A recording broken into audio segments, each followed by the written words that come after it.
मान लो थोड़ी देर का सुख यदि आपको चाहिए तो आप थोड़ा धन वैभव में डूबने का प्रयास करो, सुख आपको मिल जाए। और थोड़ी देर का सुख चाहिए तो पत्नी, बच्चे, परिवार में डूबने का प्रयास करो, सुख मिल जाए। पर धन का, परिवार का, प्रॉपर्टी का, कुटुंब का, रिश्ते नातों का ये सुख थोड़े समय। पर शिव महापुराण की कथा कहती है यदि आप भगवान शंकर की अविरल भक्ति में डूबे हुए, आप बूढ़ा देव की अविरल भक्ति में डूबे हुए हैं, आप शंकर भगवान की अविरल भक्ति में डूबे हैं, शिव तत्व में डूबे हैं, शंकर की कथा में डूबे हैं, तो ये जो सुख है ये थोड़ी देर का नहीं होगा। भगवान की कथा का जो सुख है वो कुछ क्षण का नहीं होता, कुछ देर का नहीं होता। भगवान शंकर की कथा का सुख अजर और अमर होता।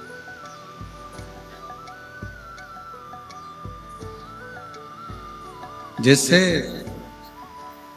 33 कोटि देवताओं में अजर और अमर है मेरे भगवान शंकर।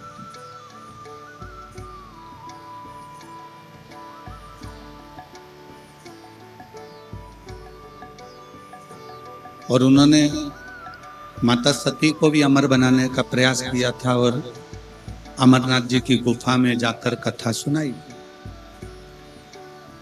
कुंभज ऋषि के यहाँ जाकर कथा सुनवाई। पर माता सती उस कथा को नहीं सुन। भगवान शंकर के जितने जितने विवाह हुए हैं, शिव जी की जितनी धर्म पत्नियों का लेख, उमा, कात्यायनी, कुष्मांडा, स्कंदा, जितनी ललिता, जितनी जितनी देवियों का नाम हमारे यहाँ शास्त्रों में कहा जाता है, शिव जी जितनी जितनी देवियों का संग भगवान शंकर का मंगल विवाह रहा, सबको भगवान शंकर अमर करने का प्रयास करें। सब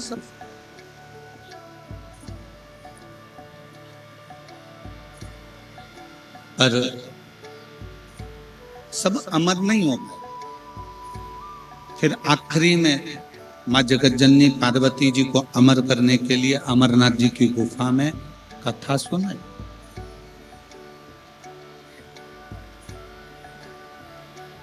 और अमरनाथ जी की गुफा में जब कथा सुनाई तो भी पार्वती का चित्त नहीं रमा।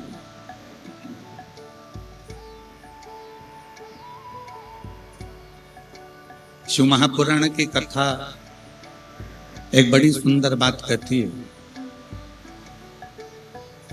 शिव कथा कहती है कि जो शंकर भगवान के मंदिर तक जाता है या शंकर भगवान की अविरल भक्ति को धारण करता है या शिव महापुराण की कथा को श्रवण करता है या भगवान शंकर की भक्ति में जो रमता है, वो उम्र से भले अमर ना हो पर वो अपने कर्म से जरूर अमर हो जाए।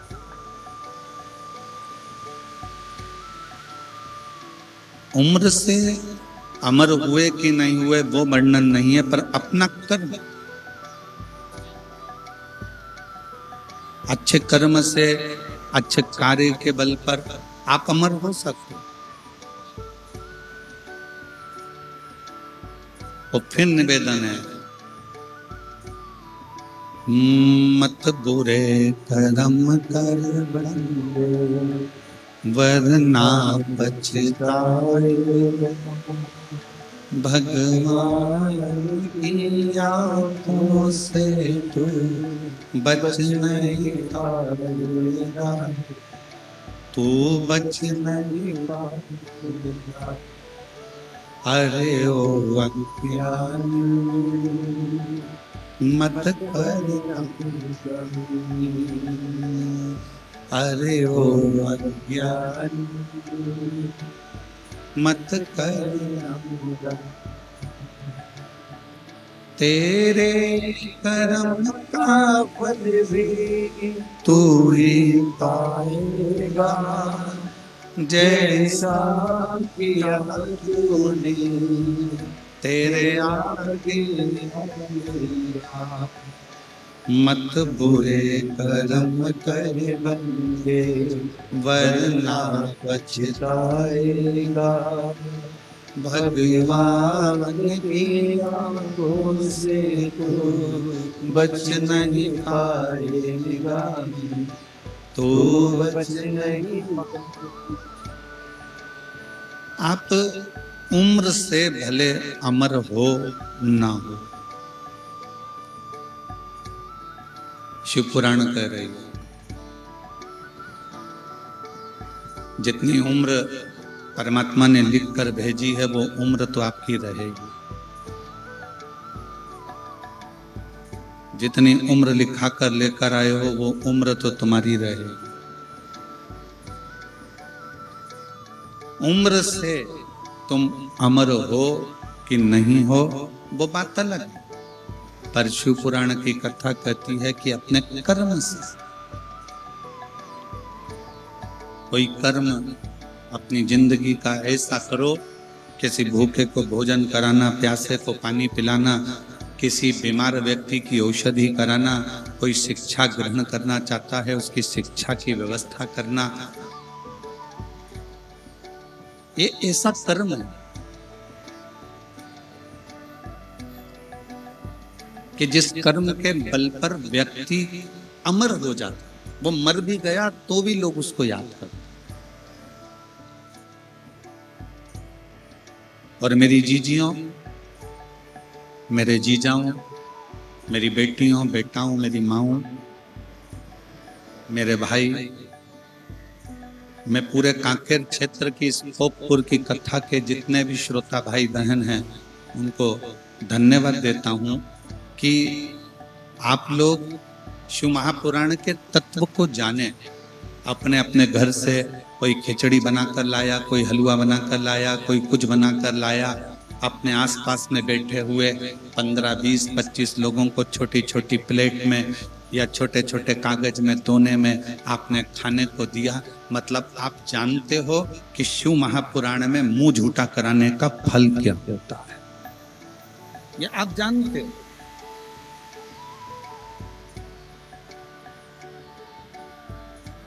बड़ी खुशी होती है।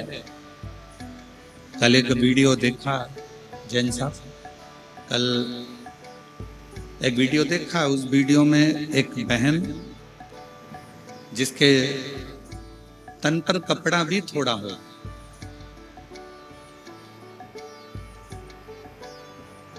छोटा सा झोला है उसका, कोई पन्नी का सफेद कलर का, और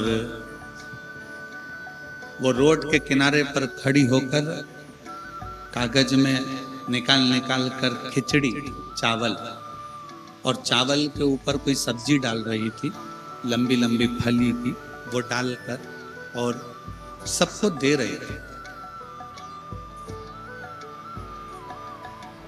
उस वीडियो पर जो कमेंट्स लोगों ने लिखे वो ये लिखे कि दान करने वाले की कोई हैसियत नहीं होती, दान करने वाले का दिल होता।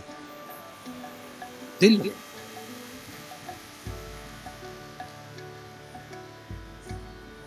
काकेर में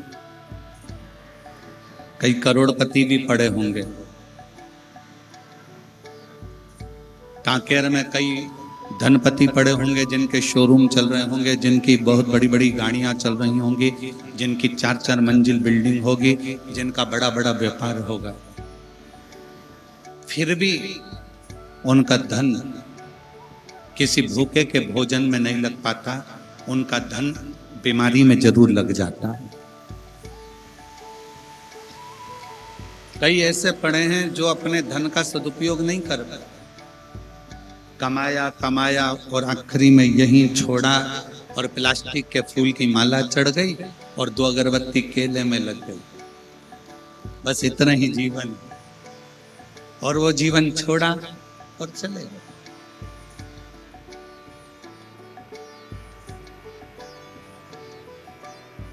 जरूरी नहीं कि आप बहुत बड़ा भंडारा करोगे तो प्रसिद्ध हो,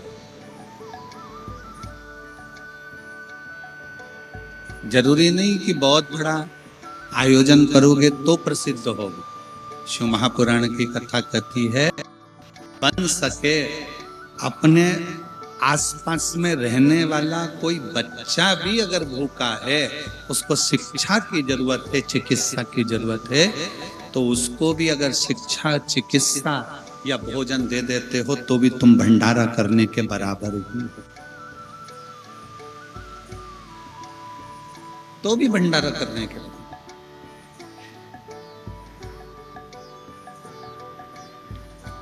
हमारी बिटले सेवा समिति कुबेरेश्वर धाम अन्न क्षेत्र तो चलाता है निशुल्क, जिसमें 25 से 50 हजार लोग रोज भोजन करते हैं। एम्बुलेंस भी चलाता है जिससे मरीज को उसके घर तक छोड़ा जाए, चिकित्सा भी कराता है। और हमारी विठले सेवा समिति जिसमें तुम दान देते हो, 1 रुपया भी समर्पित करते हो, एक अन्न का दाना भी देते हो, वो विठले सेवा समिति कई बच्चे, कई बेटे, कई बेटियां जो उनकी पढ़ना चाहते हैं, एजुकेशन करना चाहते हैं और उनके पास पैसा जमा करने का भी पैसा नहीं होता, तो उनके कॉलेज और स्कूल की फीस भी जमा कर कर उनको पढ़ाता। ये समिति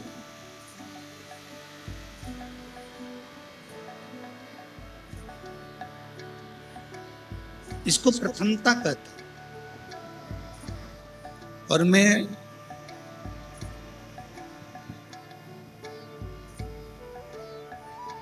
इस चीज के लिए मैं दिनेश साहू जी को भी मैं धन्यवाद दूंगा, कहीं बैठा है दिनेश जी, बहुत साधुता है आपको इस चीज के लिए। छत्तीसगढ़ में कोई बच्चे को पढ़ना रहता है या कोई पत्र सीहोर पहुंचता है तो हम दिनेश भाई को फोन कर देते हैं, दिनेश भैया जरा देखिएगा ये बच्चा है, इसका स्कूल का मालूम करो, इसके कॉलेज का मालूम करो, फिर ये सूचना करके सीहोर सूचना करते हैं, फिर वहां से सूचना प्राप्त होती है। और अब तो जैन साहब भी जुड़ गए हैं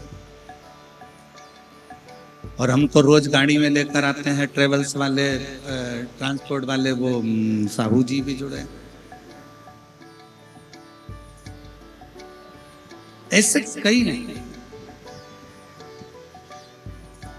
रायपुर में अग्रवाल हैं बसंत जी, वो जुड़े हुए हैं।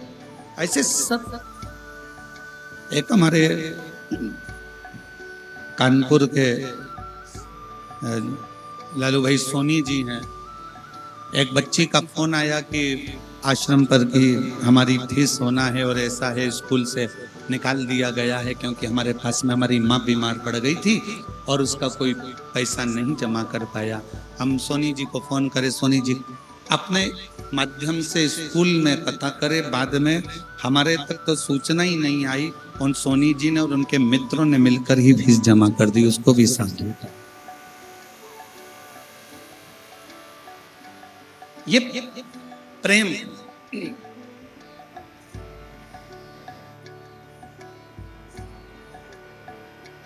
जरूरी नहीं कि आप बहुत बड़ा भंडारा करेंगे तो आपकी प्रसिद्धि रहेगी।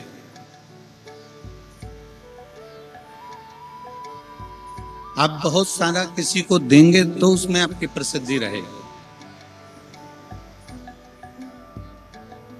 शिव महापुराण की सबसे बड़ी पूंजी है, आपके परिवार में पहले देखो कि परिवार में कोई दुखी है तो उसको सुखी करने का प्रयास करो। परिवार में सब सुखी हैं तो अपने मोहल्ले में देखो, मोहल्ला सुखी है तो अपनी कॉलोनी में देखो, कॉलोनी सुखी है तो अपने पंचायत में देखो, पंचायत सुखी है तो अपने फिर क्षेत्र में देखो, खेड़े में, गांव में, वहां सुखी है तो अपना जिला देखो, जिला सुखी है तो प्रदेश देखो, और प्रदेश सुखी है तो अपना देश देखो। कहीं ना कहीं सबको सुखता प्रदान हो, सबको आनंदता प्रदान हो, ये अपने जीवन का लक्ष्य।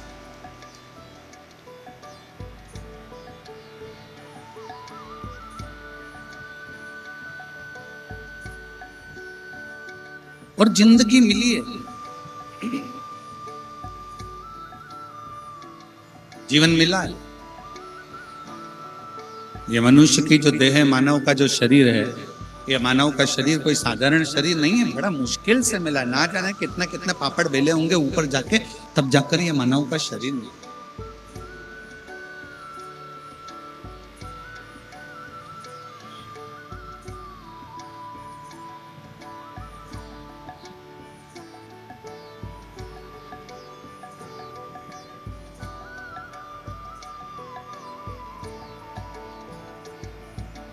और ना जाने कितना कितना भगवान से प्रार्थना करी होगी, विनय करा होगा, निवेदन करा होगा, तब जाकर यह मानव का शरीर मिला।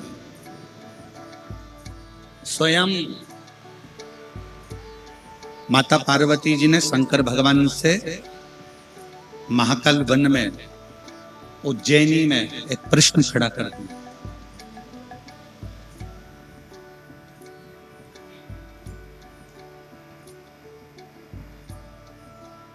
माँ जगत जननी जगदम्बा ने महाकाल वन में उज्जैनी में एक प्रश्न खड़ा कर दिया था पार्वती जी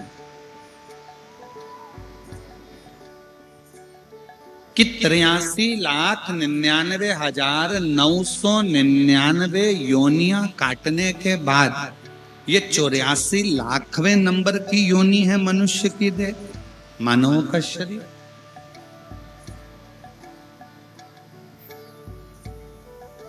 और 83,99,999 योनियां काटने के बाद जो ये मानव की योनि मिली है, मनुष्य शरीर मिला है, मानव की देह मिली है, ये मानव की देह क्या पूर्व के कर्म के अनुसार मिली है? भगवान ओघड़दानी मेरे काल अधिपति महाकाल राजा ने कहा, सुनो पार्वती, ऐ पार्वती सुनो, पूर्व के कर्म भोगते भोगते भोगते भोगते मनुष्य मानव की देह तक आता है, पर मनुष्य देह प्राप्त होने के बाद उसको आगे क्या करना है, ये उसका खुद का प्रारब्ध कह जाता, स्वतः स्वयं।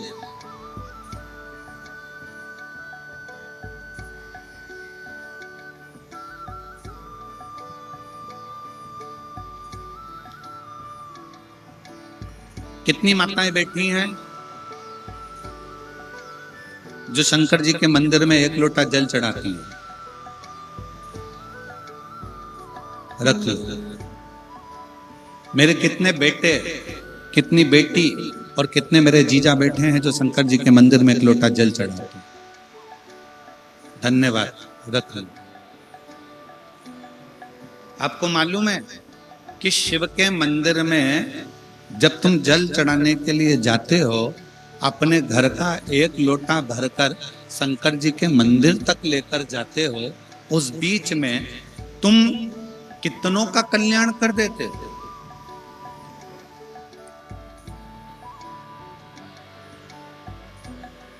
आपको मालूम है कि आप कितने लोगों का कल्याण कर रहे हो? आपको ये नहीं मालूम, दुनिया के लोगों को लगता है कि किसी पर पैसा खर्च करोगे तो कल्याण होगा। ना ना,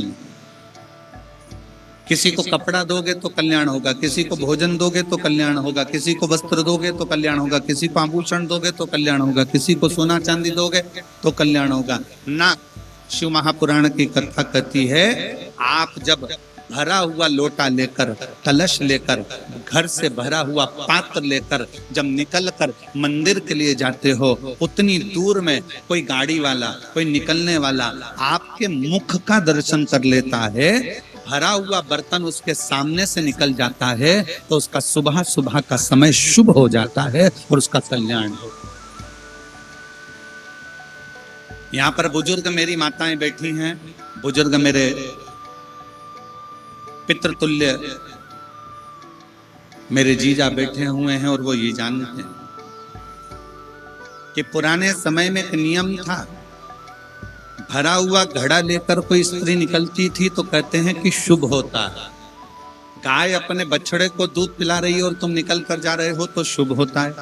सामने से अर्थी निकल कर आ जाए तो शुभ होता है।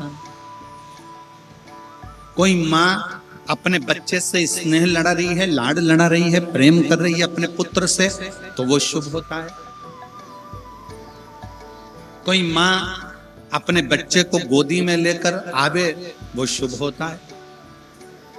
ये शुभ सूचक।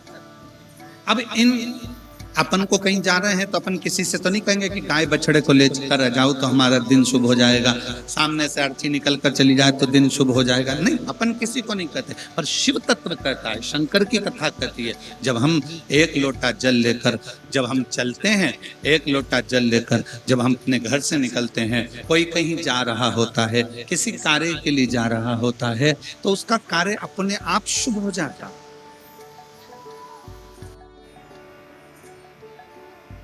और आज फिर कहूंगा, इस व्यासपीठ के माध्यम से जितने शिव भक्त इस कथा को सुन रहे हैं, तीनों पंडालों में पांव रखने की जगह नहीं है। पीछे के टेंट, साइड के टेंट जितने लगाए गए हैं यजमान ने, सब भरे पड़े हुए हैं और कई लोग बाहर धूप में भी खड़े हुए हैं। कई लोग आज इस व्यासपीठ के माध्यम से फिर कहूंगा कि आप शंकर जी की कथा को 7 दिन तक लगातार दिल से सुन रहे हो, तो ये मानकर चलना कि मेरा भोले बाबा भी 3 महीने में तुम्हारी गोदी झोली जरूर भरेगा।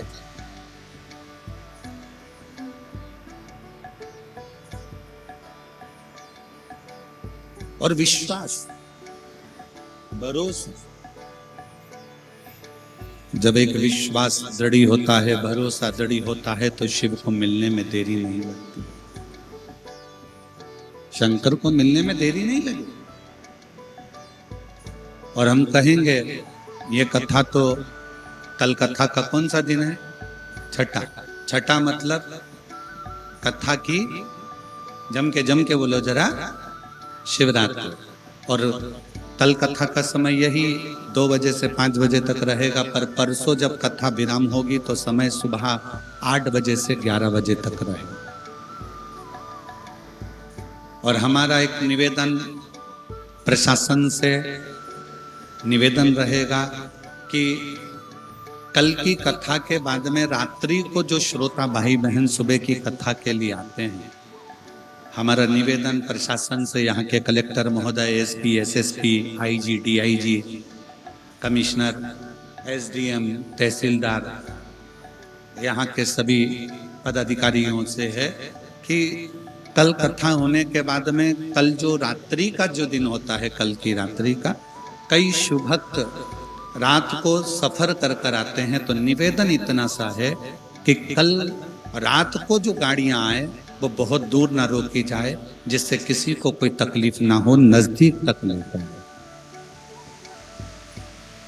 केवल एक रात्रि की बात है, क्योंकि ये शिव भक्त जो रात्रि को आएंगे, हो सकता है बहुत सारे जीव जंतु आसपास में रहते हैं, कोई परेशानी किसी को ना हो। वन विभाग की टीम तो यहाँ पर मौजूद है ही, संभाल ही रही है, पूरा वन विभाग इसको देख रहा है। पर निवेदन हमारा इतना सा है यहाँ पर कलेक्टर महोदय, SP, SSP, DIG, IG, commissioner आदि सबसे, कि वो निवेदन कि कल का रात्रि के जो भक्त आने वाले हैं, उन भक्तों को नजदीक तक गाड़ियां आए और उनको कोई परेशानी ना हो, जिससे सुबह 8 बजे से 11 बजे तक परसों की कथा होकर सब अपने अपने गंतव्य की ओर चलें। शिव तत्व। और दिल से सुनो, ये कथा तो 7 तारीख को विराम हो जाएगी। 10 तारीख से 16 तारीख तक त्रिवेणी संगम, गंगा यमुना सरस्वती का मिलन स्थल, सेक्टर नंबर 21, पीपा पुल नंबर 1 और त्रिवेणी के ही तट पर, जैसे ये पहाड़ दिख रहा है, जहां कथा होगी वैसे ही त्रिवेणी बाजू में से बह रही होगी, और वहीं पर विशाल पंडाल लगकर 10 तारीख से 16 तारीख तक प्रयाग मेले में, कुंभ के मेले में, जो 144 वर्ष बाद पड़ा है, ऐसे कुंभ के साक्षी बनो और सब आओ और ऐसे ही पंडाल में बैठकर शिव महापुराण की कथा श्रवण कर अपने जीवन को धन्य बनाए। बाद में मौका नहीं मिलेगा। 144 साल बाद जब वापिस ये महाकुंभ आएगा तब आप और हम नहीं रहेंगे, पर वो 144 साल जब कुंभ आएगा तो आपके और हमारे घर के लोग कहेंगे कि त्रिवेणी के तट पर बैठकर शिव पुराण की कथा प्रयाग में श्रवण करनी थी।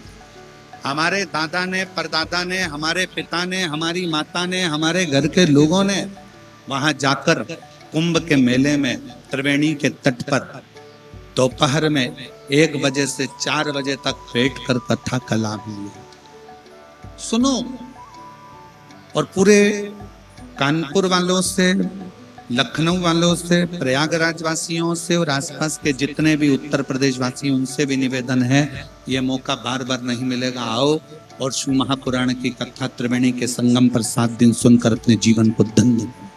साथ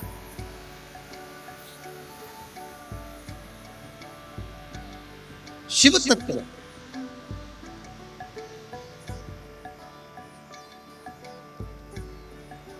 पार्वती जी शिव जी से कहती हैं कि मनुष्य देह मिली, मानव का शरीर मिला, और ये मानव का शरीर जीव के कल्याण। तो कई लोग कहते हैं कि हम किसी का क्या भला कर सकते हैं। आप 1 लोटा जल अगर मंदिर में चढ़ाने के लिए जा रहे हो, 1 लोटा जल लेकर शंकर के मंदिर जा रहे हो, तो ये मानकर चलो कि तुमको जो देख रहा है, लोटा भरकर जब मंदिर तक जाओगे, मंदिर से वापस आओगे, जितने लोग आपका दर्शन करेंगे उनका मंगल कार्य अपने आप होगा, उनके कार्य में सफलता अपने आप मिलती चलेगी। शिव महापुराण की विद्येश्वर संहिता कहती है, शिव महापुराण की विद्येश्वर संहिता कहती है कि श्री शिवाय नमस्तुभ्यम, बोलने वाले का मात्र मुख का दर्शन करते हैं तो हमारे सारे पाप समाप्त हो जाते हैं, हजारों अश्वमेध यज्ञ का फल प्राप्त हो जाता है। तो जरा विचार करो, जो लोटा भरकर जल चढ़ाने जा रहा होगा, लोटा भरकर जो पानी लेकर शिव मंदिर के लिए जा रहा होगा, दिल से श्री शिवाय नमस्तुभ्यम बोलता बोलता जा रहा होगा, वो ना जाने कितने कितने जीवों का कल्याण करता जा रहा होगा, कितने जीवों का कल्याण। शिव तत्व इसी को कहते हैं, शंकरो घड़ी इसी को कहते हैं।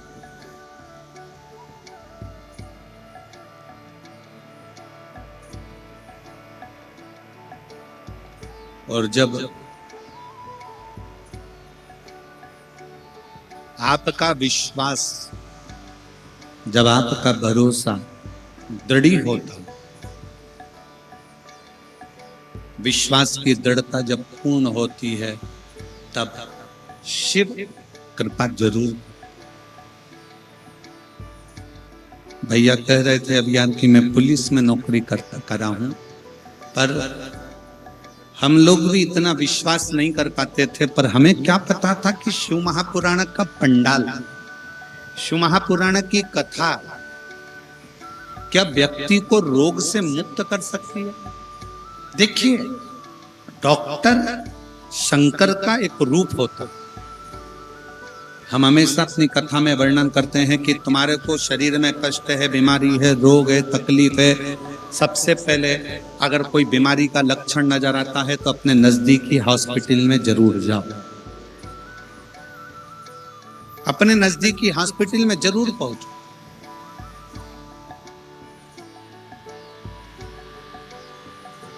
हमारे बीच में श्री आशाराम नेताम जी, विधायक विधानसभा क्षेत्र क्रमांक 81 कांकेर से पधारे हैं। मैं आमंत्रित करता हूं व्यासपीठ का पूजन करें। शिव तत्व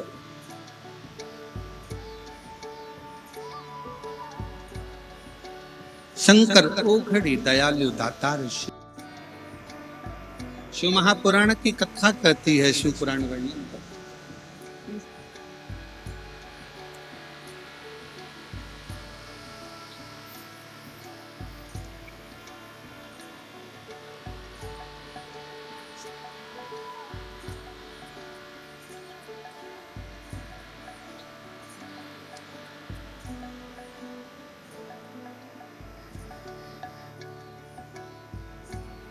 ये मनुष्य का जो देह है, मानव का जो शरीर है, एक लोटा जो जल है, वो कहीं ना कहीं किसी ना किसी रूप में सबका हित कर। आप किस भरोसे पर, आप किस विश्वास के साथ में भगवान की कथा श्रवण करते हैं, किस भरोसे के साथ आप भगवान शंकर के मंदिर जाते हैं, शिवालय जाते हैं। कितना सुंदर प्रसंग है कि कामदेव, कोई कहता है कि शंकर भगवान ने कामदेव को जलाकर भस्म कर दिया, पर विचार तो करो कि जिस समय पर शंकर भगवान की समाधि तोड़ने का समय आया, तारकासुर ने उपद्रव मचाया, और तारकासुर उपद्रव करते हैं और कामदेव समाधि तोड़ने के लिए जब नाम लिया गया कि समाधि कौन तोड़ेगा, ये समाधि तोड़े तो तोड़े कौन तोड़ सकता।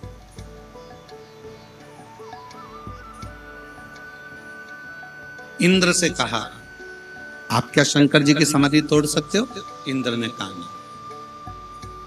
भगवान नारायण से पूछा गया, क्या आप शिव जी की समाधि को तोड़ सकते हो?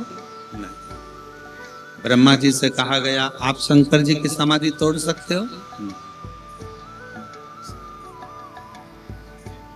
33 कोटि देवी देवता एक जगह पर एकत्रित हो गए, सबकी मीटिंग चालू हो गई, सब बैठ गए, सब बैठकर बातें करने लगे।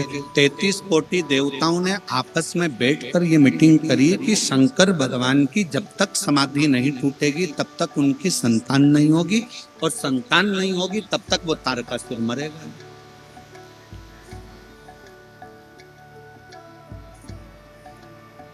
तारकासुर को मारने के लिए शंकर भगवान की समाधि को तोड़ना जरूरी, पर तोड़ेगा कौन? देवताओं ने मना कर दिया कि हम नहीं तोड़ सकते, हमारी सामर्थ्यता नहीं, हम नहीं तोड़ सकते।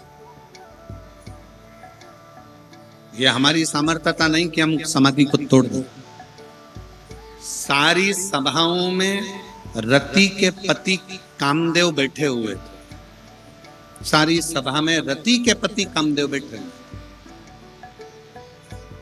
और रति के पति कामदेव हंसकर मुस्कुराकर बोले, केवल शंकर भगवान की समाधि तोड़ना, केवल शिव की समाधि?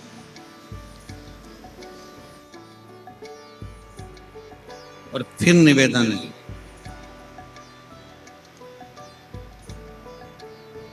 जो नजदीक में होता है ना, वो परख नहीं कर पाता। जो नजदीक में होता है ना, वो परख नहीं कर पाता।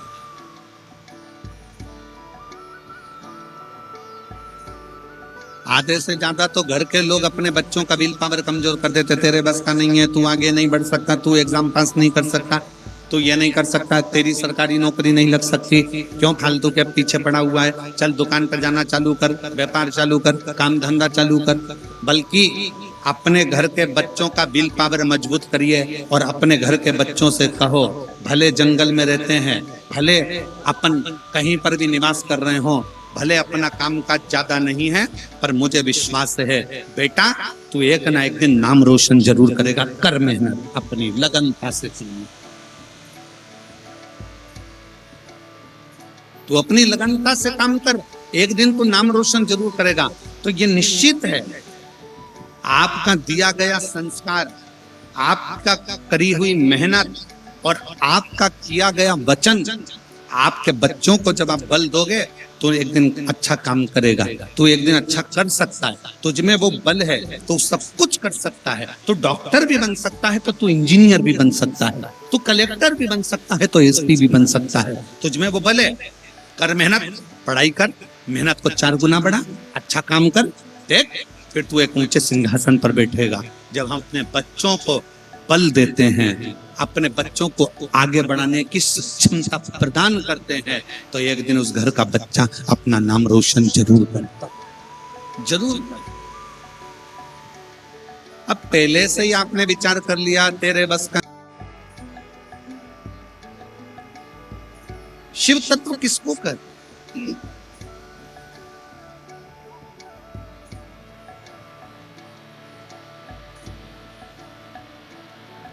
जब आपकी मेहनत, आपका परिश्रम, आपकी लगन जब आगे बढ़ती है ना, तो दुनिया का कोई काम नहीं ऐसा जो हो नहीं सकता, होके ही रहेगा।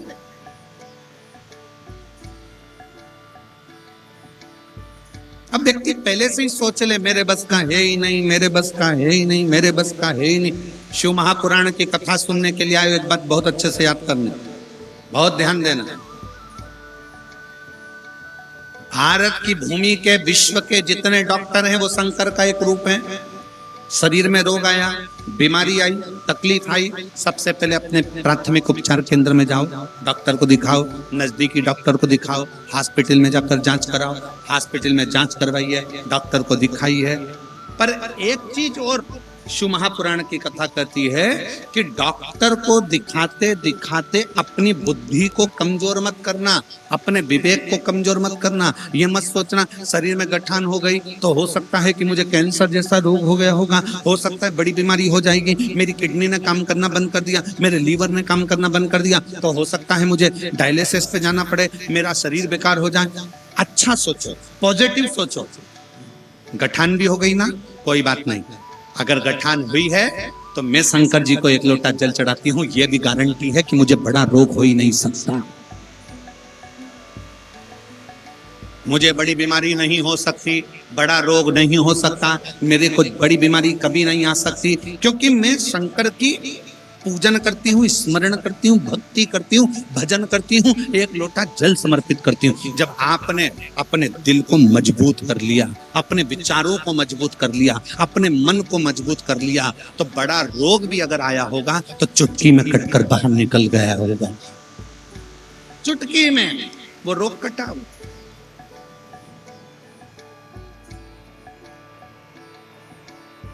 कल एक पत्र पढ़ा था और वो आई भी थी, वो भाई आए थे कल जिनका पत्र पढ़ा था, जिनका दोनों किडनी खराब हो चुकी, पढ़ा था कल पत्र, जम के तो बोलो, दोनों किडनी खराब हो गई, डायलिसिस चालू, और डॉक्टर ने कह दिया तुम्हारी किडनी बदलना पड़ेगी, डायलिसिस पे आ गए, तब वो किडनी ने काम करना बंद कर दिया। तब उसने कथा सुनना चालू करी और उसने विचार कर लिया कि मेरी किडनी चालू है, मेरी किडनी चालू है, मैं खाऊंगा पीऊंगा, मेरी किडनी चालू है, मेरी किडनी चालू है। और बाबा ने ऐसा कर दिया कि उसकी किडनी चालू हो ही गई। अपने भीतर का विश्वास, अपने भीतर का बल अपन को प्रबल बना। कोई व्यक्ति अगर गंदा नजर आता है ना, तो उसे वो गंदा ही दिखेगा, जितनी बार देखोगे ना उसमें गंदगी नजर आएगी।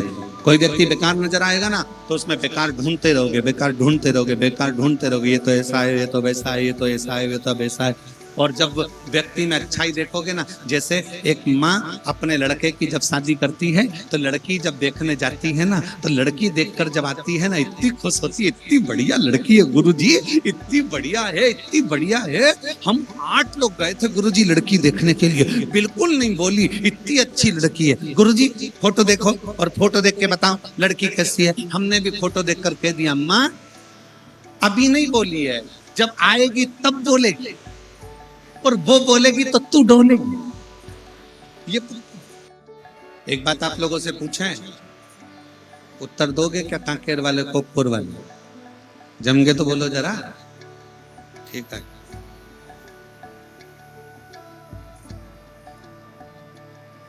दुनिया में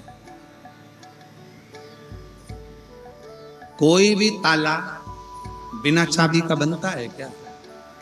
जम के बोलो जरा, नहीं। पुरानी से पुरानी फिल्में बनी हो, वीडियो बनी हो, उनको भी निकालना, तहखाने बने हो, खजाने की फिल्म बनी हो, वो भी निकाल लेना, उसमें भी कोई ना कोई चाबी ताले की जरूर।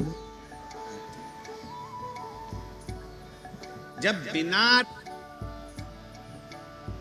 चाबी का कोई ताला नहीं होता, ताला बना है तो उसकी चाबी भी जरूर होगी। उसी तरह जिंदगी में अगर समस्या आई है तो उसकी चाबी शिव पुराण में जरूर होगी। ये निश्चित। प्रत्येक ताले की चाबी होती है तो प्रत्येक समस्या का हल एक लोटा। अच्छा, कई लोगों ने कहा गुरुजी आप कहते हो कि प्रत्येक ताले की चाबी होती है और आप तो कहते हो सारी समस्या का हल एक लोटा जल, तो एक लोटे में सारी समस्या। हमने कहा चाबी का गुच्छा ही लोटा, एक ही गुच्छे में सारी चाबी डली हुई है। अच्छा चलो, मेरी जीजियां उत्तर दे, मेरे जीजा उनसे तो मैं पूछ नहीं सकता ये वाला प्रश्न, तो मेरी जितनी जीजियां बेटियां बैठी हैं वो उत्तर देना, मेरी माताएं उत्तर देंगी। तुम्हारे घर में हल्दी है, मिर्ची, नमक, धनिया, गरम मसाला, हींग, जीरा, राई, ठीक है। सबके डब्बे अलग अलग है ना, कि सबको मिला के रख दिया? सबके डब्बे अलग अलग, पर डब्बे भले अलग अलग हैं, पर मेरी माता इतनी चतुर होती है कि वो डब्बा रोज नहीं खोलना पड़े, इसलिए एक मसालदानी रखती है, उसमें छोटे छोटे खन होते हैं, उसमें हल्दी मिर्ची सब भर लेती है, छोटी सी चम्मच डाल लेती है, उसका ढक्कन ढका रहता है। बोलो है कि नहीं? जम के बोलो जरा, है ना? बस वो छोटी सी मसालदानी में सारा मसाला है, अलग से डब्बे खोलने की जरूरत नहीं है। जो मसाला चाहिए मसालदानी खोलो, सब मसाले एक साथ मिल जाते हैं। उसी तरह शिव महापुराण वो मसालदानी है जिसमें सारा मसाला है, जब खोलो कुछ ना कुछ मिल जाए। बीमारी आ गई, शिव महापुराण का बेलपत्र वाला प्रयोग करो। तकलीफ आ गई, पुष्प वाला प्रयोग करो। शरीर का रोग आया, चर्म रोग आ गया, आम के पत्ते। भगवान देवादिदेव महादेव, भगवान शिव, ओगड़दानी, त्रिकालदर्शी, कैलाशी, विनाशी शंकर की कथा कर रहे हैं, शिव तत्व कर रहे हैं।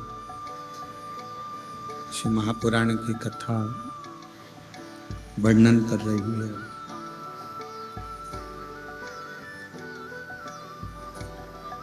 यदि ताला बना है तो उसकी चाबी भी जरूर बनी। यदि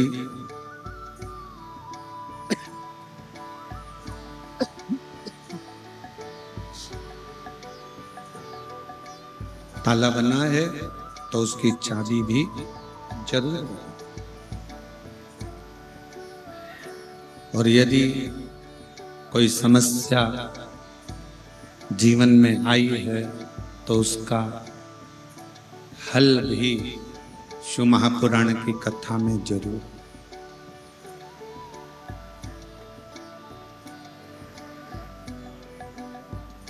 दुख आया है, तकलीफ आई है, कष्ट आया है, उसका निराकरण कहीं ना कहीं शिव महापुराण में है। रिटर्न थोड़ा सा, शिव महापुराण में उसका हल है।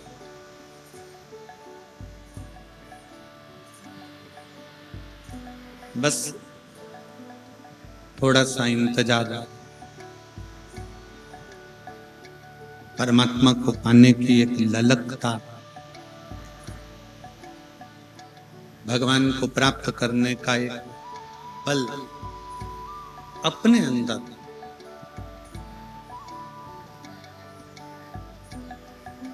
और शिव महापुराण की कथा एक बड़ी सुंदर बात कहती है, अपने हृदय में उतारिएगा कि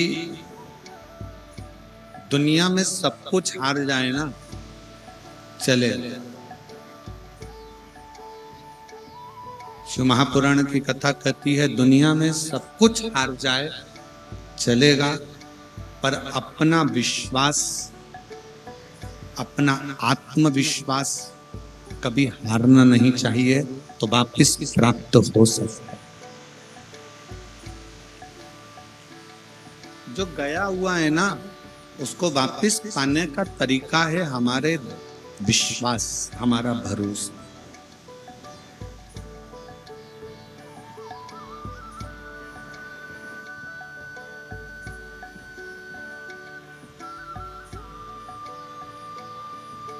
फिर निवेदन है, ताला बना है, चाबी जरूर होगी। समस्या आई है, उसका हल जरूर। आज क्यों पूरा विश्व, पूरा देश पूरा भारत ही नहीं, पूरा विदेश भी शिव महापुराण की कथा को सुनता है।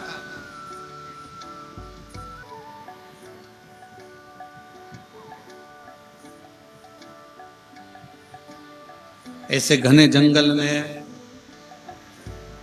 जरा विचार करिएगा कि ये लाखों की संख्या में शिव भक्त अगर आकर कथा श्रवण कर रहे हैं तो कुछ तो मेरे बाबा ने इनको दिया होगा और कुछ तो मेरा बाबा इनकी झोली में डालकर भेजेगा, तब तो ये कथा में।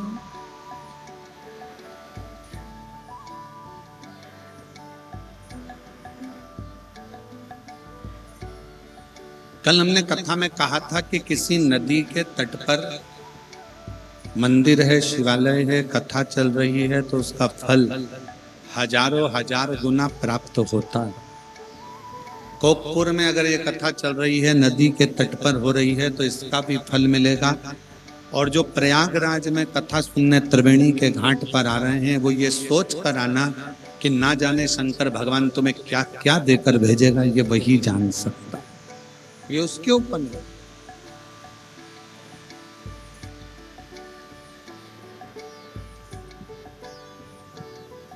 सब कुछ चला भी गया ना, कोई चिंता नहीं, अपने विश्वास को मत जाने, अपने ऊपर भरोसा पक्का रखना, अपने शिव पर भरोसा पक्का रखना कि मेरा बाबा तुम्हें कभी डूबने नहीं देगा।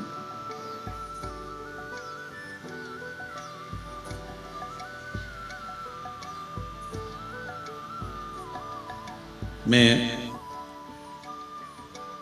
हरक राम जी जैन साहब बैठे हैं, देव कुमार जैन साहब बैठे हैं, इनसे पूछना कथा चालू होने के पहले कितनी कितनी समस्याएं आके खड़ी होती है। भागवत कराओगे ना जैन साहब, इतनी समस्या नहीं आती। राम कथा कराओगे तो भी समस्या नहीं आती, गीता जी कराओगे तो भी समस्या नहीं आती। पर जैन साहब, शिव महापुराण की कथा एक ऐसी है कि जब तक चालू नहीं होती तब तक ढेर सारी तकलीफें आकर खड़ी होती है, पर जैसे ही शिव पुराण व्यासपीठ पर आकर बैठती है, उसके बाद में भोले बाबा उस समस्या को हरना प्रारंभ कर देते हैं, तकलीफों को हरना प्रारंभ।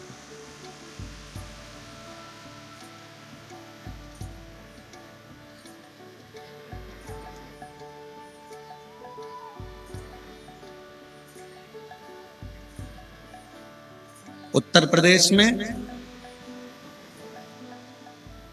माननीय मुख्यमंत्री जी योगी जी कथा का वहां पर जो इतना बड़ा कुंभ का मेला है, प्रयाग का मेला है, कितनी व्यवस्था करी।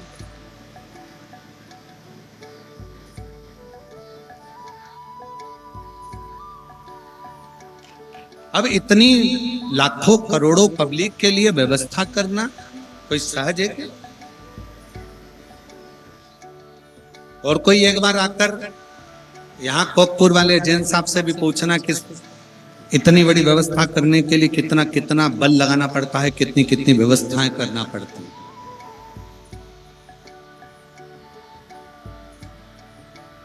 जब यहाँ लाखों में भक्त आते हैं तो इतनी व्यवस्थाएं करना पड़ती है। और तो प्रयागराज की भूमि पर तो जब कुंभ का मेला लगा है तो करोड़ों में भक्त आते हैं, तो सरकार को कितनी व्यवस्था करना पड़ती है।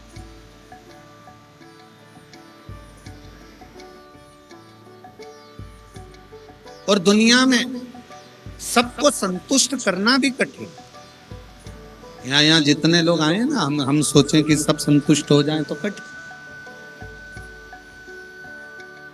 और एक बात कहूंगा इस व्यासपीठ के माध्यम से कि मेरे कांकेर क्षेत्र के कोकपुर के और जितने भी शिव भक्त टीवी पर कथा सुन रहे हैं, मोबाइल पर सुन रहे हैं, उन सबको साधुवाद देता हूं कि आप लोग कथा में व्यवस्था देखने के लिए नहीं आते हो, आप लोग कथा में केवल शिव को पाने के लिए आते हो और शंकर की भक्ति लेने,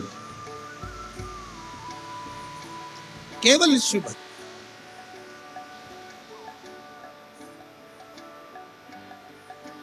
सभा लगी है, 33 कोटि देवता बैठे हैं, सबने कह दिया शंकर जी की समाधि को हम नहीं तोड़ सकते। और तारकासुर को मारने के लिए शिव की समाधि तोड़ना जरूरी है। कौन तोड़े? भगवान नारायण ने मना कर दिया, ब्रह्मा जी ने मना कर दिया, इंद्र ने मना कर दिया, गरुण वरुण सब ने मना कर दिया। 33 कोटि देवताओं ने समाधि तोड़ने का मना कर दिया। तब रति के पति कामदेव, उनके मन में आया कि शंकर भगवान की समाधि मैं चुटकी में तोड़ दे।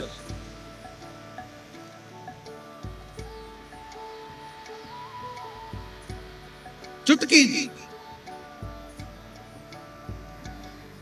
और ये बड़ा विचित्र है, बहुत सावधान होकर सुनिएगा, बहुत सावधान होकर। दूर के ढोल, जम के बोलो जरा, दूर के ढोल सुहावन। शंकर भगवान कौन है? कामदेव के। कामदेव के शंकर भगवान कौन लगते हैं? साधु भाई। शिव जी हैं सती के पति, कामदेव है रति के पति। रति भी दक्ष प्रजापति की बेटी और सती भी दक्ष प्रजापति की बेटी। दोनों साधु भाई हैं और दोनों एक दूसरे को जानते हैं। तो कामदेव ने शंकर को ये सोच लिया, शिव जी को, कि ये तो समाधि में यूं तोड़ दूंगा। भस्म रमाते हैं, जटा जूट बांधते हैं, सिर पे गंगा रखते हैं, चंदन रखते हैं, चंदन लेप कर रखते हैं। इनके पास है क्या? करोड़ों की दौलत नहीं, धन नहीं, वैभव नहीं, संपदा नहीं, सत्ता नहीं, कुछ भी तो शंकर के पास नहीं है। पर कामदेव को समझाए कौन कि शंकर जी के पास में ना वैभव है, ना धन है, ना दौलत है, ना संपदा है, ना सत्ता है, ना सोने का सिंहासन है, ना कुर्सी है। पर शंकर जी के पास जो जाता है वो खाली नहीं जाता है, नहीं होने के बाद भी सब दे देता।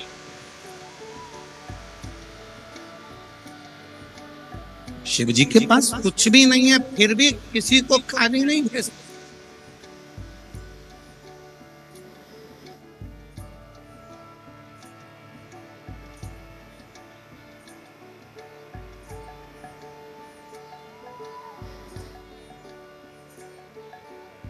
कामदेव शंकर भगवान के लिए शब्दों पर शब्द कहने लगा, शब्दों पर शब्द। एक नौकरी संसार में ऐसी है जिसकी तनख्वाह नहीं देना पड़ती है, और पर नौकरी करने वाला समय पर करता है, ड्यूटी पूरी निभाता है, टाइम टू टाइम निभाता है। वो कौन सी नौकरी है? उत्तर दो जल्दी से, बोलो रे कांकेर वालों। दुनिया में एक नौकरी ऐसी है जिसकी तनख्वाह नहीं देना पड़ती है, और ड्यूटी करने वाला समय टू समय, टाइम टू टाइम ड्यूटी करता है, रात दिन जागकर ड्यूटी करता है, और उसकी तनख्वाह किसी को देना नहीं पड़ती है। बोलो वो कौन सी नौकरी है? जल्दी बोलो, उत्तर दो रे कांकेर वालों। कौन बनेगा करोड़पति? उत्तर दीजिए जल्दी से। कौन सी नौकरी है जिसकी तनख्वाह नहीं देना पड़ती है? कौन सी नौकरी है जो टाइम टू टाइम करना पड़ती है? कौन सी नौकरी है जो दिन रात करी? क्या बोल रहे हैं? पत्नी की। हे भगवान, श्रीमती की नौकरी करने दो, उसकी तनख्वाह नहीं देगा। अच्छा सुनने तो दो, वो जीजी क्या बोल रही है? हाँ बोलो जीजी। ना ना ना ना ना, वो कौन सी नौकरी है जिसकी तनख्वाह नहीं देना पड़ती है, और नौकरी करने वाले को टाइम टू टाइम जाना पड़ता है, ड्यूटी पूरी करना पड़ती है? वो है निंदा की नौकरी, चुगली की नौकरी।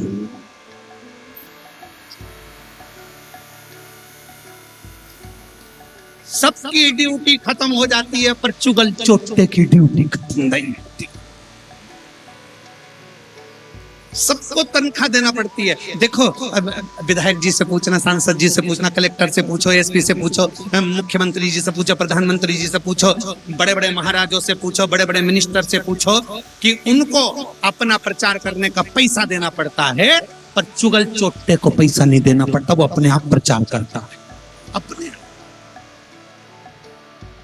निंदा करने वाला, निंदा करने वाला एक ऐसा ड्यूटी करता है कि बस वो दिन रात 24 घंटे एक ही काम करता है कि इसकी निंदा कैसे करना है, इसकी निंदा कैसे करना है, इसकी बुराई कैसे करना है। उसको कोई तनख्वाह नहीं देता, पर वो पूरी ड्यूटी निभाता है टाइम टू टाइम। रात मिलेगा तो मोबाइल लेके बैठ जाएगा, एक दो कमेंट्स तो कर ही देगा। नशे में भी होगा बेवड़ा तो भी कमेंट्स कर ही देगा, ड्यूटी पूरी निभाता। निंदक, चुगल चोटा, निंदक की नौकरी।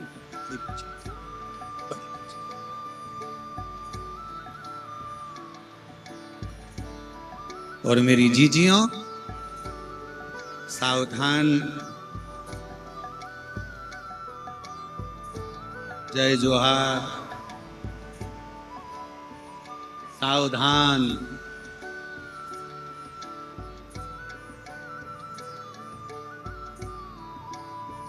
तुम जब अपने घर में अच्छे से रह रही होगी ना, कोई ना कोई ऐसा व्यक्ति मिलेगा परिवार में या कुटुंब में या रिश्तों में, नातों में, मोहल्ले में, जो तुमको अच्छा नहीं देख सकता। उसका काम भड़काने का है, चुगली करने का है, आग लगाने का, अच्छा नहीं देखता है। निंदक की नौकरी एक ऐसी नौकरी है जो बिना पैसे के दी होती है, जो दिन भर बैठकर तुम्हारा केवल दुष्प्रचार करता रहता है। इसने ऐसा कर दिया, इसने वैसा कर दिया, उसने ऐसा कर दिया, उसने वैसा कर दिया। शिव महापुराण की कथा कहती है, कामदेव रति के पति हैं, शंकर सती के पति हैं। कामदेव ने सोच लिया कि शंकर की समाधि तो मैं चुटकी में तोड़ सकता, और दिए तले, दिया तले अंधेरा। अपने ही अपनों को पहचान नहीं, अपने अपनों को नहीं पहचान।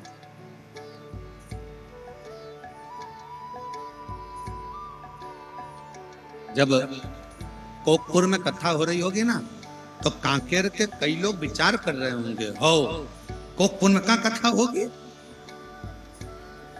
इतना छोटा सा तो गांव, कौन कराएगा, कहां होगी, कैसे होगी। और जब कथा का आज 5वां दिन हो गया, तो आधे से ज्यादा लोगों की नींद भी उड़ी होगी। बताओ, कोकपुर में हो गई, और अपना कांकेर तो रहेगी, कोकपुर में हो गई। इतर कामदेव को लगा कि शंकर की समाधि में तोड़ सकता हूं एक चुटकी में, पर कामदेव ये भूल गए, अपने साड़ू भाई को पहचानना भूल गए कि ये शिव है, शंकर है, ओघड़ी है, दयालु है। शंकर भगवान के लिए कामदेव ने कहा इनके पास कुछ नहीं है, पर कामदेव को ये नहीं मालूम कि रावण को सोने की लंका दे देते हैं, भस्मासुर को आशीर्वाद भस्म होने का दे देते हैं, जो अंधकासुर को भी पाताल लोक दे देते हैं, जो चोर को कुबेर बना देते हैं, जो भगवान नारायण को लक्ष्मी दे देते हैं, वो साधारण शंकर नहीं है, जो आता है अपने पास भले कुछ ना हो पर सबको दे देते। और कितने बड़े दानी शंकर भगवान, कितने बड़े दानी कि लंका के राजा रावण शंकर भगवान के सामने आकर खड़े होकर कहते हैं, भोलेनाथ मेरे पास सब कुछ है, अब मुझे कुछ नहीं चाहिए, बस आपकी धर्म पत्नी पार्वती दे दीजिए। लंका का राजा रावण कहता है कि आपकी धर्म पत्नी पार्वती दे दीजिए। शंकर भगवान पार्वती से मुस्कुरा कर कहते हैं, पार्वती जाओ, लंका का राजा रावण तुम्हें मांग रहा, आप मुझे रावण को दे रहे। पार्वती जी कहती है, आप मुझे रावण को दे रहे, तो क्या हुआ पार्वती, एक माँ क्या बेटे के घर नहीं जा सकती है? एक माँ क्या बेटे के घर नहीं जा सकती है? पार्वती जी ने कहा शंकर भगवान से, फिर माँ अपना क्रोध भी दिखा सकती है अगर बेटा सही साट नहीं रहे तो। शंकर भगवान ने कहा माँ तो माँ होती है, क्रोध दिखाना माँ के हाथ में। ठीक है, जाती हूँ। पालकी में, रावण की पालकी में मां जगत जननी दुर्गा पार्वती बैठ गई। लेकर रावण चले। रावण को चलते चलते मन में आया कि इतनी सुंदर शिवजी की धर्मपत्नी मुझे मिली है। अब माँ तो बेटे के घर जा रही थी, पर बेटे की दृष्टि में माँ गलत भाव में आ जाए, बेटे की दृष्टि गलत हो जाए, तो बीच रास्ते में पालकी को रोका गया और लंकापति रावण ने कहा कितनी सुंदर है पार्वती देखूं। और अहंकार सिर पर चढ़ा था। पार्वती को देखने के लिए जो पालकी का पर्दा हटाया तो वहां दुर्गा नहीं, वहां तो काली बैठी थी, भद्रकाली। चंडी को देखा, काली को देखा तो रावण का केवल चेहरा पीला नहीं पड़ा था। अब नहीं बोलूं तो अच्छा, रावण का केवल चेहरा पीला नहीं पड़ा था। जब मैं जगत जननी को देखा, जगदम्बा को देखा, काल रात्रि मां कुष्मांडा, मां काल रात्रि को, चंडी को जब देखा, रावण के तो जितने 10 सिर थे, 20 आंख रावण की टपटपाने, थर-थर कांपने, थर-थर। डोली को छोड़ा, रावण वापिस कैलाश भाग, वापिस कैलाश। और ये कथा क्यों सुना रहे हैं? भारत की भूमि पर रहने वाली मां जगत जननी जगदम्बा ने अपना असली रूप दिखाया तो रावण वापिस भागा है। और मेरा निवेदन है सनातन धर्म की इन बेटियों से कि तुम भी वो देवी हो। कोई तुमको अगर आंख उठाकर देख ले तो तुम भी अपना चंडी का रूप दिखाने में पीछे मत हट जाओ।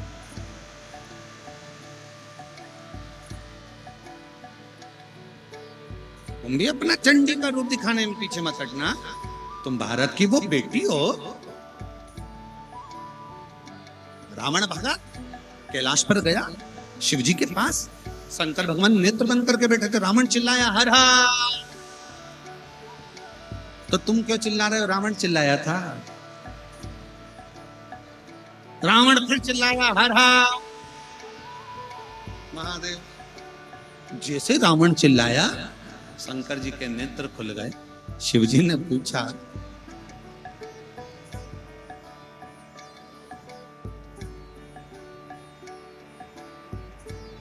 शंकर भगवान कुछ बोलते उससे पहले शंकर जी ने नेत्र खोल के वापिस नेत्र बंद कर दिए। क्यों? कमरे में पिता, माता और बच्चा तीनों। रावण बच्चा है, शंकर जी पिता है, जगत जननी मां। बहुत सावधानी से सुनना। जब मां अपने बेटे को जब चंडी बनकर डांटती है ना, तो पिता भी कुछ नहीं बोलते हैं, चुपचाप या फिर अपना मोबाइल चलाते रहेंगे। और बच्चा चिल्ला पापा पापा, क्योंकि पापा को मालूम है चंडी का मुंह कभी भी इधर भी हो सकता है।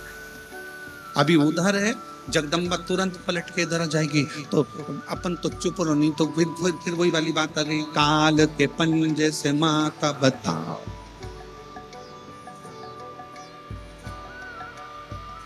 अभी वो भैया कह रहे थे ना, भैया क्या बोले थे कि जिसकी तनख्वाह नहीं देना पड़ती, कौन सी नौकरी है? तो कहा श्रीमती की नौकरी। तो ये फिर चिल्ला, काल के पंजे से मत। शंकर भगवान ने नेत्र बंद कर लिया, वापस खोले, नेत्र बंद करे, क्योंकि शिव जी को मालूम है कि रावण अगर आया है और रावण आएगा, और जगत जननी ने उधर अपना रूप दिखा दिया है। बच्चा अगर चिल्ला रहा है तो माँ कुछ हित करना चाहती है, माँ बच्चे का कुछ हित करना चाहती है, माँ बच्चे को कुछ अच्छा देना चाहती है। बोले नहीं,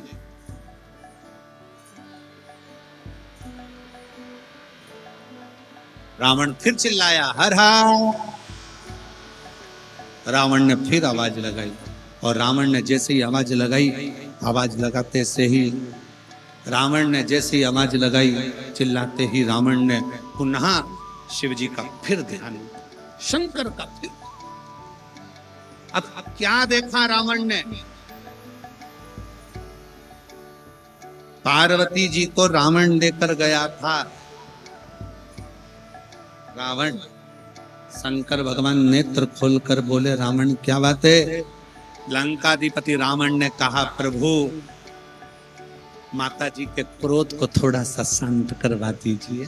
शंकर भगवान बोले, उनका क्रोध शांत कराने के लिए तो जमीन पे हम लेट जाते हैं, वो जीवान निकाल लेती है, हम कुछ नहीं कर सकते।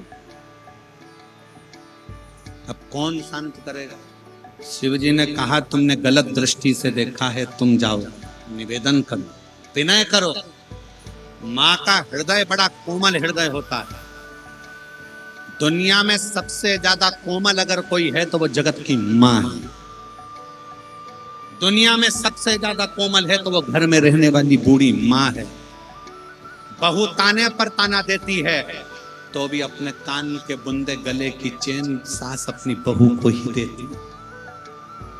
बेटा अपशब्द पर अपशब्द करता है तो भी माँ अपने बेटे के लिए दुआ करती है, संतान सप्तमी का व्रत करती है।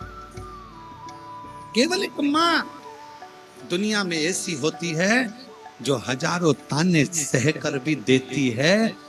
दुनिया में दो माँ, एक अपने घर में रहने वाली बूढ़ी माँ और एक पूरे जगत को दूध पिलाने वाली गौ माँ। गौ माता कटने के बाद भी दुआ देती है, बेटा मैं बूढ़ी हो गई थी तो कहीं मुझे रख देते, पर मुझे काटते तो नहीं। माँ, जगत की माँ, माँ।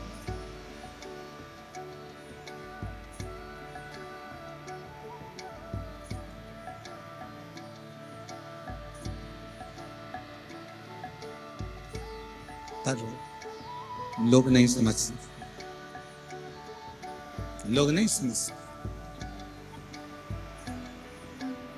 एक माँ के हाथ में दूध की बोतल है, बच्चा तड़प रहा है, रो रहा है, भूख लग रही है, और माँ के हाथ में दूध की बोतल है। दूसरे लोग देख रहे हैं कैसी कठोर माँ है, अपने बच्चे को दूध नहीं दे सकती। पर माँ जानती है दूध की बोतल में जो दूध भरा है ना बहुत गर्म है, मेरा बच्चे का मुंह जल जाएगा। बच्चा भी नहीं समझ पा रहा है कि मेरे माँ के हाथ में दूध रखा है तो देती क्यों नहीं है। आसपास के लोग कह रहे हैं माँ के हाथ में दूध रखा है, बच्चे को पिलाती क्यों नहीं है। पर माँ अंदर से जानती है कि मेरे बच्चे का मुंह जल जाए। बेटा भी माँ को गलत समझ रहा है और दूसरे भी माँ को गलत समझ रहे हैं, पर माँ का दिल तो माँ का दिल होता है। थोड़ी देर बाद ठंडा कर कर हाथ में देखकर ठंडा हो गया तब बच्चे को देती है। माँ एक ऐसी होती है जो दुनिया के ताने सहकर भी अपनी औलाद को दुआ देती है, वो जगत की माँ होती है, वो माँ हो।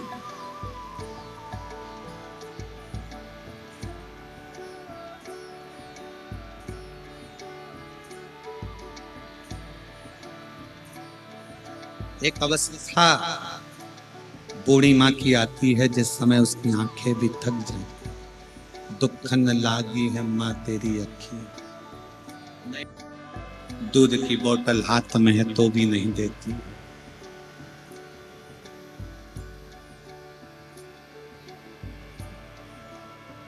माँ तू कितनी प्यारी, तू कितनी प्यारी प्यारी, ओ माँ, ओ माँ, ओ माँ।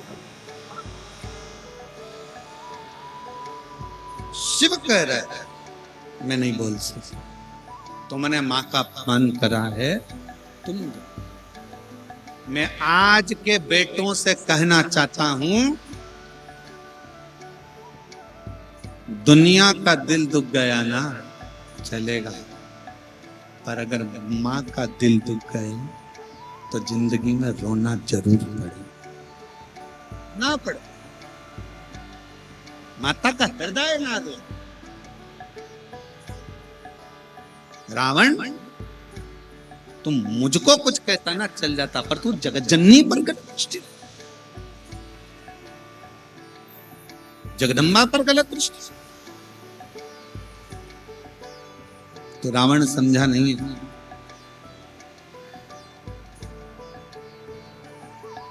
गया लंका का राजा रावण, पालकी में जगत जननी चंडी बैठी हुई थी, पालकी का पर्दा नहीं हटाया। पर्दा लगा था क्योंकि रूप देखकर डर गया।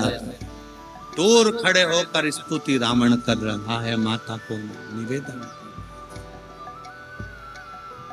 दूर खड़े।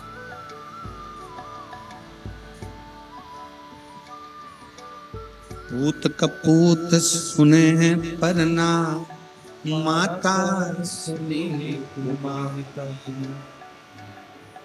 हे हम बेटे हैं, गलती हो गई।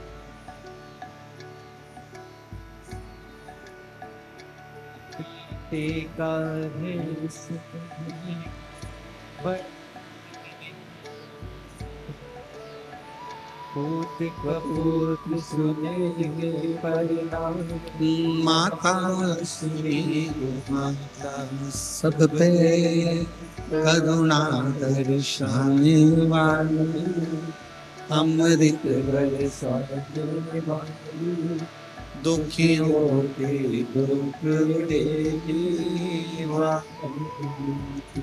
ओ मैया हम सब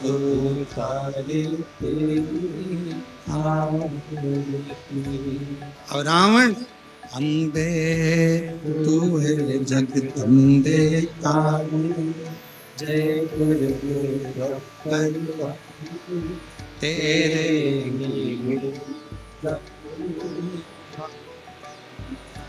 ओ मैया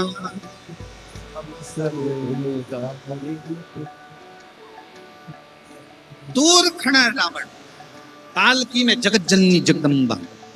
एक बार पर्दा खोलकर जो चंडी का रूप देखा है, दूसरी बार पर्दा नहीं खोलता।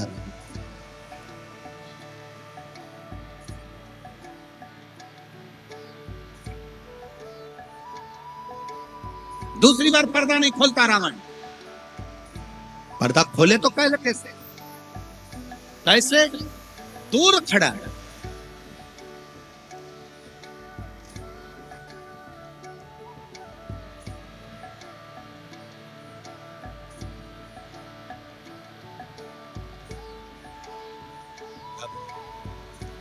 मां अंदर बैठी है, क्रोध काबू में नहीं है माता की। डोली में बैठी मां, उनका क्रोध संयमित नहीं है। पिता क्रोध करते हैं तो अपने क्रोध को संयम में कर लेते हैं, पर मां क्रोध करती है तो मुख से बोलती है, और बच्चों को लगता कितनी बोल रही है मम्मी, बहू से इतना झगड़ा कर रही है, इससे बोल रही है, बेटों को बोलती, बहू को बोलती। जब माँ गुस्से में आती है तो वो अपने किसी को नहीं छोड़ती। माँ जगतजननी जब शंकर पर लात रख देती है तो अपने पुत्रों को क्या ज्ञान। माँ क्रोध में आती है, बच्चों को भी नहीं गिनती, बहुओं को भी नहीं गिनती, पति को भी नहीं गिनती। जब क्रोध में जगतजननी आती है, माँ आती है तो सबको कह देती है। आज बेटे ने गलत दृष्टि दी,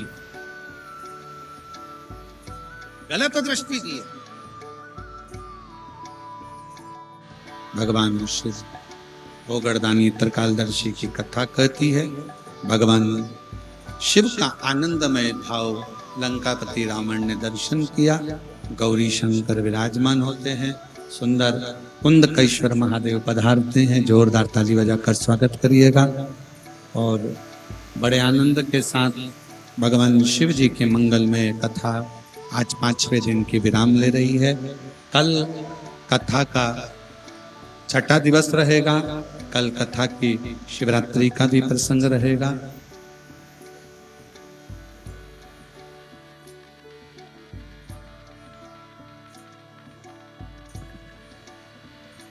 भगवान शिव की कल कथा का छठा दिवस है। बड़े भाव से दिल से कथा का रस तत्व ग्रहण करें और अपने जीवन को सार्थक बनाइएगा। कल कथा का छठा दिवस यही 2 बजे से 5 बजे तक। परसों कथा का समय सुबह 8 बजे से 11 बजे तक रहेगा। मैं